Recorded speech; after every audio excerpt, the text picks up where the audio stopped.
चलिए दोस्तों हम क्वेश्चन स्टार्ट करते हैं। क्वेश्चन कह रहा है who defined the law of gravitation? Newton, Archimedes, Galileo और फैराडे।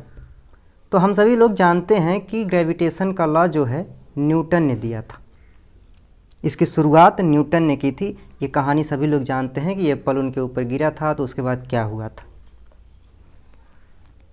अगला क्वेश्चन कह रहा है for the relation F is equal to G capital M upon R square the quantity G। मतलब पूछ रहा है कि G किस पे डिपेंड कर रहा है। देखिए, G depends on the value of small g at the place of observation. दूसरा ऑप्शन कह रहा है G is used only when the earth is one of the two masses. तीसरा कह रहा है कि G is greatest at the surface of the अर्थ। और चौथा ऑप्शन कह रहा है G is universal constant of nature. तो हम सभी जानते हैं कि G कैपिटल G जो है वो ग्रेविटेशनल कांस्टेंट है, या उसी को आप यूनिवर्सल कांस्टेंट ऑफ नेचर कह सकते हैं। तीसरा क्वेश्चन कह रहा है the value of universal gravitation constant G is, मतलब कैपिटल G की वैल्यू बतानी है। ये वैल्यू आपको याद रखनी होगी क्योंकि ये क्वेश्चन में डायरेक्ट पूछा जा सकता है या किसी भी तरीके के न्यूमेरिकल में इसको दे के आपको यूज करने के लिए कह सकता है। तो इसकी वैल्यू जो होती है हम सभी लोग जानते हैं 6.67 इंटू 10⁻⁻11 न्यूटन मीटर स्क्वायर पर किलोग्राम स्क्वायर होता है। नेक्स्ट क्वेश्चन देखते हैं the two particles are placed at some distance. If the mass of each of the two particles is doubled, keeping the distance between them unchanged, then the value of gravitational force between them will be। मतलब कह रहा है कि दो मास हैं, हम मान लेते हैं एक m1 है और एक m2 है। कह रहा है कि मास को हम डबल कर दें, मतलब ये 2m1 हो जाए और ये 2m2 हो जाए। दोनों का डिस्टेंस r था और r ही रह जाए। Then the value of gravitational force F की वैल्यू क्या होगी? तो सबसे पहले तो F की वैल्यू को निकालने के लिए हमें F का फार्मूला पता होना चाहिए। F का फार्मूला जो होता है वो होता है G m upon R square. आप यहाँ m1 m2 भी कर सकते हैं, उसमें कोई प्रॉब्लम नहीं है। तो सबसे पहले हम ये देखते हैं कि कौन सी चीज़ को डबल कर रहा है। दोनों मासेस को डबल कर रहा है। कह रहा है कि mass of each of the two particle is doubled. तो अगर हम इसको यहाँ से मास दोनों का डबल करेंगे तो आप देख सकते हैं यहाँ पर 4 टाइम्स हो जाएगा, मतलब 2 इंटू 2 4 टाइम्स हो जाएगा। ये भी 2 गुना हो जाएगा, ये भी 2 गुना, तो 4 गुना हो जाएगा। फोर्स 2 गुना हो जाएगा क्योंकि डायरेक्टली प्रोपोर्शनल है। इसका ऑप्शन हो जाएगा 4। नेक्स्ट क्वेश्चन पे चलते हैं। Intensity of gravitational field of the earth is maximum at. कह रहा है कि ग्रेविटेशनल फील्ड की इंटेंसिटी जो होती है वह मैक्सिमम कहाँ पे होती है? तो ग्रेविटेशनल फील्ड की जो इंटेंसिटी होगी वह हमेशा पोल पे मैक्सिमम होती है।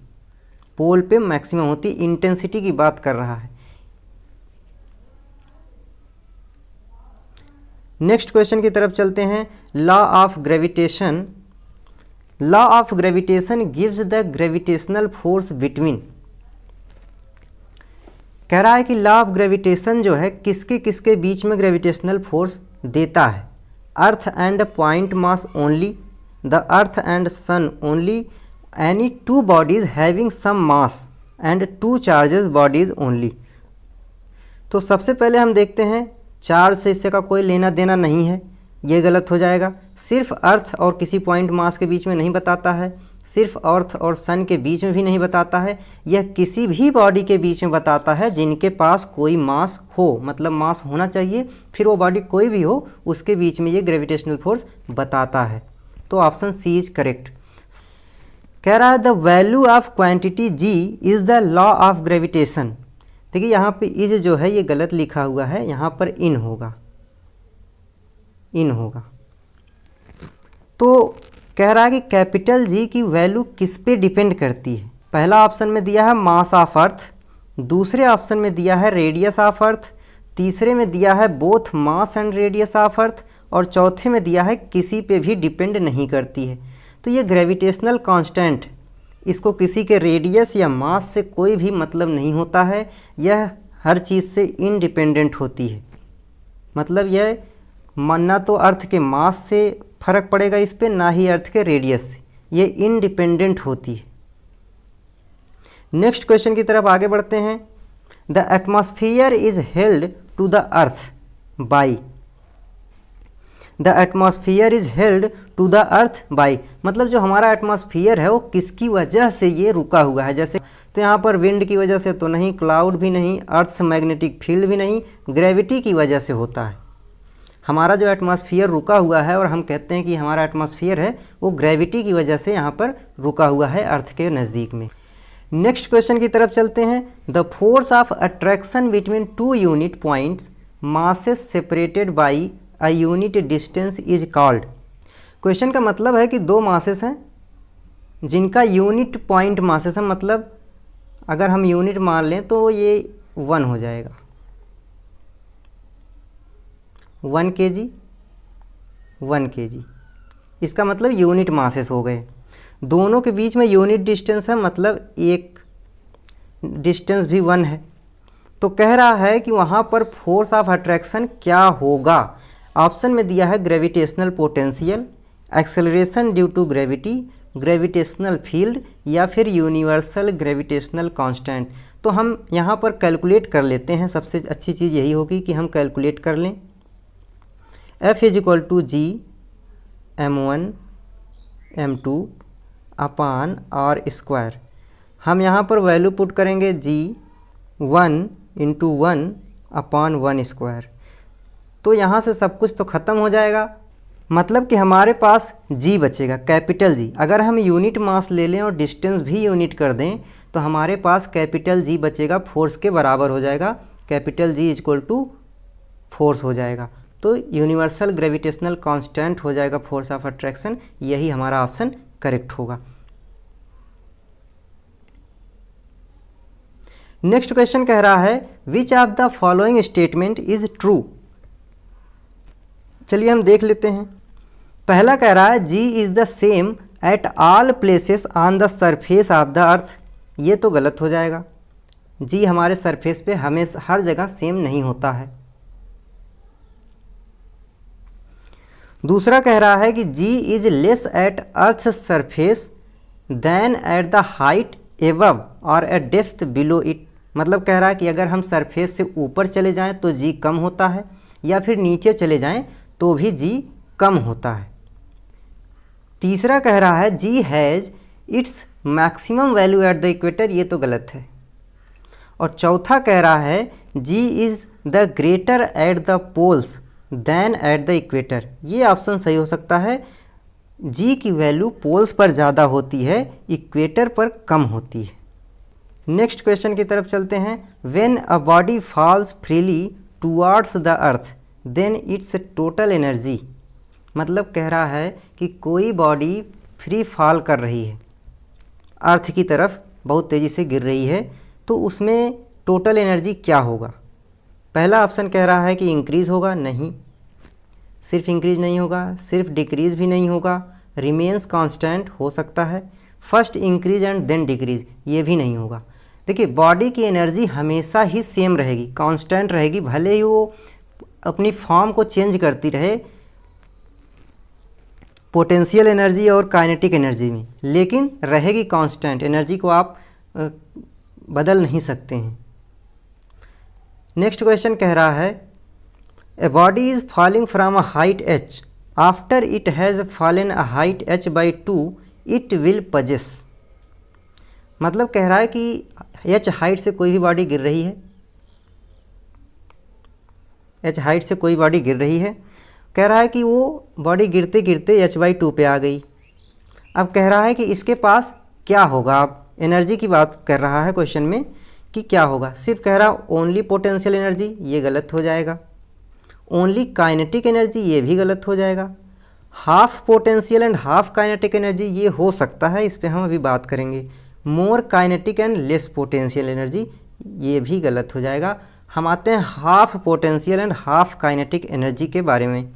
तो देखिए हाइट h/2 है, तो यहाँ पर हाफ हो जाएगा क्योंकि आधे हाइट पर आ चुकी है, जितने पर थी उससे आधे हाइट पे, तो आधी mgh जो है काइनेटिक में कन्वर्ट हो चुकी होगी, इसलिए half potential and half kinetic energy होगी। इसे आप कैलकुलेट भी कर सकते हैं mgh के फार्मूले पे रख के। नेक्स्ट क्वेश्चन कह रहा है the value of the acceleration due to gravity, the value of acceleration due to gravity is same on equator and poles, ये तो गलत है। इज लीस्ट ऑन पोल्स, ये भी गलत है, अभी ऊपर हमने आपको बताया कि पोल्स पे ज़्यादा होता है। इज लीस्ट ऑन इक्वेटर, ये सही हो सकता है। Increases from pole to equator, ये भी तो गलत ही हो जाएगा, मतलब option C is correct. Acceleration की वैल्यू ग्रेविटी की वजह से इक्वेटर पे सबसे कम होगी।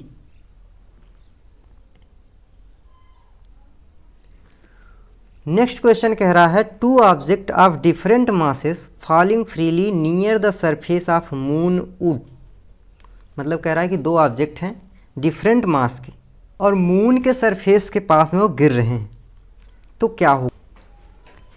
तो ऑप्शन में दे रहा है they have same velocities at any instant, हाँ ये हो सकता है क्योंकि वेलोसिटी का मास से कोई मतलब नहीं है और हमें क्या एक चीज़ ही दिया है, मास दोनों का डिफरेंट है, एक m1 है एक m2 है, और कुछ हमें नहीं बताया गया है कि ये अलग है वो अलग है। अगर मास डिफरेंट है तो वेलोसिटी सेम हो सकती है क्योंकि वेलोसिटी का मास से लेना देना नहीं होता, वो सिर्फ एक्सेलरेशन के अंडर में काम करेगी, चाहे वो किसी भी प्लेनेट का ग्रेविटी लग रहा हो उसमें। हैव डिफरेंट एक्सेलरेशन, ये हम कह नहीं सकते कि एक्सेलरेशन डिफरेंट होगा, हो सकता है अगर मून का ग्रेविटेशन लगेगा तो एक्सेलरेशन एक ही हो सकता है और एक्सेलरेशन डिफरेंट भी हो सकता है। Experience force of same magnitude, अगर एक्सेलरेशन सेम नहीं है, अगर एक्सेलरेशन डिसाइडेड नहीं है तो फोर्स भी डिसाइड नहीं कर सकते हम कि क्या होगा। और दूसरी चीज़ ये है कि जो फोर्स है वो मास पे डिपेंड करता है। F = हम जानते हैं ma या फिर mg होता है, तो फोर्स भी जो है मास पे डिपेंड करता है, जिस जो है डिफरेंट दिए गए हैं, इस वजह से ये ऑप्शन भी गलत हो जाएगा, ये ऑप्शन भी नहीं होगा। चौथा ऑप्शन कह रहा undergo change in their inertia, अब बात इनर्सिया की आएगी तो ये भी मास पे डिपेंड करता है, लेकिन कह रहा है कि undergo change in their inertia, इससे कोई मतलब है नहीं कि इनर्सिया में कोई बदलाव आएगा, वो दोनों में आएगा अगर आएगा तो, इसलिए हमारा ऑप्शन पहला ही सही होगा। Have same velocities at any instant, किसी इंस्टेंट की अगर हम बात करेंगे तो वहाँ पे वेलोसिटी दोनों की सेम होगी। An apple falls from a tree because of gravitational attraction between the earth and apple, कह रहा है कि एक एप्पल जो है ग्रेविटेशनल अट्रैक्शन की वजह से गिरता है पेड़ से। कह रहा है कि if F1 is the magnitude of force exerted by the earth on the Apple, कह रहा है कि एप्पल पे अगर फोर्स F1 लग रहा है और F2 is the magnitude of force exerted by apple on the earth, then इस क्वेश्चन में आप देखिए कह रहा है कि जो अर्थ एप्पल पर लगा रही है, अर्थ एप्पल पर लगा रही है, उसको हमें क्वेश्चन में दिया है कि F1 है, और जो एप्पल अर्थ पे लगा रहा है वो F2 दिया हुआ है। तो क्वेश्चन हमें ऑप्शन में दिए हुए हैं, ऑप्शन यहाँ पर नहीं लिखा गया है, तो मैं ऑप्शन लिख के आपको बता दे रहा हूँ कि ऑप्शन में क्या दिया गया। पहला ऑप्शन इसका हो जाएगा F1 is greater than F2। दूसरा कह रहा है F1 is smaller than F2 या F2 is greater than F1। और तीसरा ऑप्शन कह रहा है F1 is equal to F2, F1 is equal to F2। तो आप खुद सोच के देख लीजिए, चौथा ऑप्शन में नन कर लीजिए, आप नन कर लीजिए। तो आप खुद ही सोच लीजिए कि एप्पल अर्थ पे लगा रहा है और अर्थ एप्पल पर लगा रहा है, तो सीधी सी बात है ग्रेविटेशनल फील्ड फोर्स जो लगता है वो दो मासेस के बीच में हमेशा सेम होता है जब तक कि डिस्टेंस सेम होगी। तो F1 is greater than F2 हो ही नहीं सकता है, किसी कीमत पे चेंज नहीं हो सकता। F2 is greater than F1 ये भी नहीं हो सकता। F1 is equal to F2 ये बिल्कुल हो सकता है, मतलब कि F1 is equal to F2 हो सकता है और नन तो ख़त्म ही है। तो इसका आंसर हो जाएगा, ऑप्शन मैंने लिख के बता दिया था, आप उसको ध्यान से थोड़ा देख लीजिएगा, इसमें मैं ऑप्शन लिखना भूल गया था।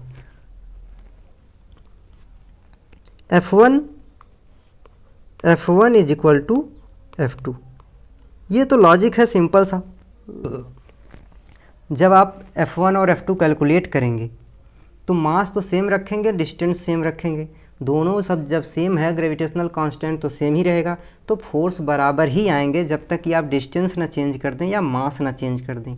तो दोनों केसेस में हमें मास तो एक ही है, एप्पल और अर्थ। दोस्तों आज के लिए इतना ही, अगले वीडियो हम आगे के क्वेश्चंस सॉल्व करेंगे। अगर वीडियो पसंद आए तो चैनल को सब्सक्राइब और शेयर ज़रूर करें।